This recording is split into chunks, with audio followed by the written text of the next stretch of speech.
밤 11시 또 편의점 문이 열립니다. 한 사람은 익숙한 듯 냉장고 앞으로 걸어갑니다. 소주 한 병, 맥주 몇 캔을 집어듭니다. 봉투 안에서 병이 챙강 부딪힙니다. 집으로 돌아가는 길, 그 사람은 생각합니다. 오늘도 이거 없이는 못 자겠구나. 어떤 사람들은 이렇게 밤마다 술을 마십니다. 즐거워서가 아닙니다. 술자리가 좋아서도 아닙니다. 잠들기 위해서, 생각을 멈추기 위해서, 아무것도 느끼고 싶지 않아서입니다. 그 사람들이 의지가 약한 걸까요? 아니면 자기 관리를 못하는 걸까요? 의사들이 수십 년간 연구한 끝에 내린 결론은 달랐습니다. 그들이 술을 마시는 건 단순한 의지의 문제가 아니라 뇌가 그렇게 작동하도록 만들어졌기 때문이라는 겁니다. 오늘은 우울한 사람이 왜 술에 기르게 되는지, 그리고 그 술이 뇌와 몸에 어떤 일을 벌이는지 이야기해 보겠습니다. 우울증을 겪는 사람의 뇌는 늘 과부하 상태에 가깝습니다. 겉으로는 아무 일 없는 사람처럼 보여도 안에서는 계속 신호가 울립니다. 가슴은 이유 없이 먹먹하고 사소한 말 한마디에도 마음이 크게 흔들립니다. 내가 왜 이러지? 왜 이것밖에 못하지? 왜 아무것도 하기 싫지? 아무것도 하고 싶지 않은데 막상 아무것도 하지 않고 있으면 그 사실이 또 자신을 갉아먹습니다. 쉬고 있어도 쉬는 것 같지 않고 누워 있어도 머릿속은 멈추지 않습니다. 잠은 쉽게 오지 않습니다. 겨우 잠들어도 잔 것 같지가 않습니다. 그런 밤에 술 한 잔이 들어오면 몸은 먼저 반응합니다. 굳어있던 어깨에서 힘이 빠지고 가슴을 누르던 답답함이 잠시 흐려집니다. 머릿속에서 끝없이 돌던 생각들도 조금씩 소리가 작아집니다. 그 순간만큼은 이런 느낌이 듭니다. 이제야 좀 살 것 같다. 오늘 하루도 이걸로 버텼다. 이건 단순한 착각만은 아닙니다. 실제로 뇌에서 일어나는 변화입니다. 그래서 술을 마신 직후에는 기분이 조금 올라가고 몸과 마음이 잠깐 풀리는 듯한 느낌이 듭니다. 10분, 20분, 술이 효과를 내는 그 짧은 시간 동안 우울한 사람은 드디어 숨을 쉬는 것 같습니다. 그래서 술에 기대는 사람들은 단순히 술맛이 좋아서 마시는 것이 아닙니다. 그 짧은 침묵, 그 짧은 무감각, 그 짧은 안도감, 그걸 다시 느끼고 싶어서 밤마다 같은 선택을 반복하게 되는 겁니다. 술을 마시면 처음에는 뇌가 조용해지는 것처럼 느껴집니다. 긴장이 풀리고 생각이 느려지고 몸이 가라앉습니다. 알코올이 뇌의 진정 신호를 강하게 만들기 때문입니다. 그런데 뇌는 이 상태를 가만히 두지 않습니다. 너무 눌렸다. 다시 균형을 맞춰야 한다. 이렇게 판단한 뇌는 반대로 흥분 시스템을 다시 끌어올리기 시작합니다. 술 기운이 있을 때는 그 반응이 잘 느껴지지 않습니다. 하지만 알코올이 몸에서 빠져나간 뒤 뇌가 끌어올린 흥분 반응은 그대로 남아 있습니다. 그래서 술을 마신 다음날 아침, 이상하게 가슴이 뛰고 불안해집니다. 분명 잠은 잔 것 같은데 몸은 무겁고 머리는 멍합니다. 별일 아닌 말에도 예민해지고 작은 실수 하나에도 마음이 크게 무너집니다. 나는 왜 또 이랬을까? 진짜 한심하다. 이렇게 살아서 뭐하나. 어제 술로 잠깐 눌러두었던 생각들이 다음날 더 날카로운 모습으로 다시 올라옵니다. 기운은 하나도 없는데 마음은 이상하게 불안합니다. 누워있고 싶은데 머릿속은 계속 자신을 몰아붙입니다. 이 모순된 상태가 다음날의 우울을 더 깊게 만듭니다. 결국 술을 마신 이유는 우울이었는데 술이 다시 우울을 데려오는 겁니다. 잠깐은 마음을 꺼주는 것 같았지만 다음날에는 더 큰 불안과 자책을 남깁니다.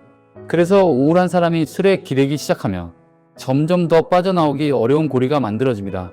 우울해서 마시고 마신 뒤 더 우울해지고 그 우울을 견디기 위해 다시 마시게 되는 겁니다. 우울한 사람에게 가장 필요한 것은 더 많은 술이 아니라 회복할 수 있는 잠입니다. 그런데 술은 그 회복의 시간을 조용히 갉아먹고 있었습니다. 처음에는 잠깐 마음을 덜어주는 것 같지만 결국에는 불안을 키우고 우울을 깊게 만들고 잠까지 망가뜨립니다. 그래서 밤마다 술에 기대는 사람을 단순히 의지가 약하다고만 바라봐서는 안 됩니다.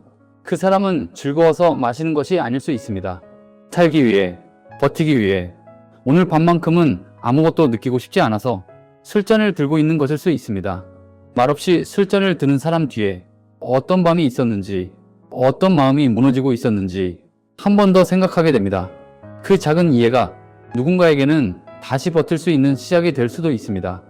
오늘 이 이야기가 주변의 누군가를 바라보는 시선을 조금이라도 바꾸는 계기가 되었다면 좋아요와 구독으로 함께 해주십시오. 이 채널은 앞으로도 겉으로는 잘 보이지 않는 마음의 이야기를 끝까지 쉽게 풀어드리겠습니다. 그런데 술이 건드리는 것은 뇌만이 아닙니다. 술이 위장관을 지나가면서 장 점막을 자극하고 장 속에 살고 있는 수많은 미생물의 균형을 깨뜨립니다. 우리 장 안에는 몸을 지켜주는 좋은 미생물들이 살고 있습니다. 그런데 반복적으로 술을 마시면 이 균형이 흐트러지고 장 점막의 방어 기능도 약해집니다. 원래 장 안에 머물러 있어야 할 세균 성분과 독소가 혈류 쪽으로 새어 나올 수 있습니다. 쉽게 말하면 장의 방어벽에 틈이 생기는 겁니다. 몸은 이것을 위험 신호로 받아들입니다. 뭔가 들어오면 안 되는 것이 들어왔다. 이렇게 판단한 면역계는 방어 반응을 시작합니다. 그 과정에서 염증을 일으키는 물질, 사이토카인이 분비됩니다. 문제는 이 염증 신호가 장에만 머무르지 않는다는 겁니다. 혈액을 타고 온몸으로 퍼지고 뇌에도 영향을 줄 수 있습니다.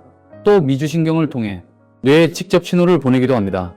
그 신호는 뇌 안의 면역세포인 미세 악효세포를 자극할 수 있습니다. 그러면 뇌는 몸이 아픈 것처럼 반응하기 시작합니다. 피로감이 깊어지고 집중이 잘 되지 않고 무기력해집니다. 잠의 질도 더 나빠집니다. 아무것도 하지 않았는데도 몸이 축 처지고 머리는 멍한데 마음은 계속 가라앉습니다. 그래서 술은 단순히 뇌만 흔드는 것이 아닙니다. 장을 흔들고 면역계를 흔들고 염증 신호를 통해 다시 뇌의 기분 회로까지 흔듭니다. 결국 술은 뇌를 직접 건드리는 동시에 장을 통해서도 우울을 키우고 있었던 겁니다. 이쯤 되면 한 가지 구조가 눈에 들어옵니다. 우울하니까 술을 마십니다. 술을 마셨더니 다음날 더 우울합니다. 더 우울하니까 다시 술을 찾습니다. 이 악순환이 반복되다 보면 원래 있던 우울증 때문에 힘든 건지 술 때문에 더 힘들어진 건지조차 구분하기 어려워집니다. 두 가지가 서로 엉켜함께 깊어집니다. 그래서 전문가들은 말합니다. 술을 줄이려면 우울을 함께 다뤄야 하고 우울을 치료하려면 술 문제도 같이 봐야 한다고. 술을 끊지 못하는 사람에게 의지가 약하다고 말하는 건 쉽습니다. 하지만 그 말이 맞다면 왜 그토록 많은 사람들이 끊지 못할까요? 정신건강의학과 의사들은 술을 끊으라고만 하지 않습니다. 그 사람이 왜 술에 기대게 됐는지를 먼저 묻습니다. 외로워서 마시나요? 잠이 오지 않아서 마시나요? 자신을 비난하는 생각을 잠시라도 멈추고 싶어서 마시나요? 사람들 사이에서 긴장을 풀기 위해 마시나요? 술이 그 사람의 삶에서 어떤 역할을 하고 있었는지를 이해하지 않으면 치료는 오래가지 못합니다. 술을 줄이는 첫 번째 단계는 의지를 불태우는 게 아닙니다. 술을 마시고 싶어지는 순간을 관찰하는 것입니다. 언제 가장 당기나요? 어떤 감정 뒤에 술 생각이 나나요? 술을 마시기 직전 머릿속에서 어떤 말이 반복되나요? 오늘 하루 너무 힘들었으니까 한 잔은 괜찮아. 이렇게라도 안 하면 못 잘 것 같아. 잠깐만이라도 잊고 싶어. 이 생각들을 알아차릴 수 있어야 술잔으로 향하는 손을 멈추고 다른 질문을 할 수 있습니다. 지금 내게 진짜로 필요한 게 뭔지. 잠들기 위해 마셨다면 수면 습관을 다시 세울 수 있습니다. 긴장을 풀기 위해 마셨다면 산책, 호흡, 따뜻한 샤워처럼 몸을 진정시키는 방법이 대안이 될 수 있습니다. 외로움을 견디기 위해 마셨다면 누군가에게 짧은 메시지 한 통을 보내는 것이 시작일 수 있습니다. 냉장고 속에 술 대신 무알코올 음료를 넣어두는 것도 생각보다 꽤 효과적인 첫걸음입니다. 우울한 사람이 술을 찾는 건 무너진 게 아닙니다. 버티고 있는 겁니다. 뇌가 너무 힘들어서 잠깐이라도 쉬려고 찾은 방법이 술이었을 뿐입니다.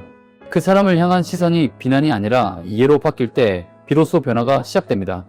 오늘도 긴 영상 끝까지 봐주셔서 감사합니다.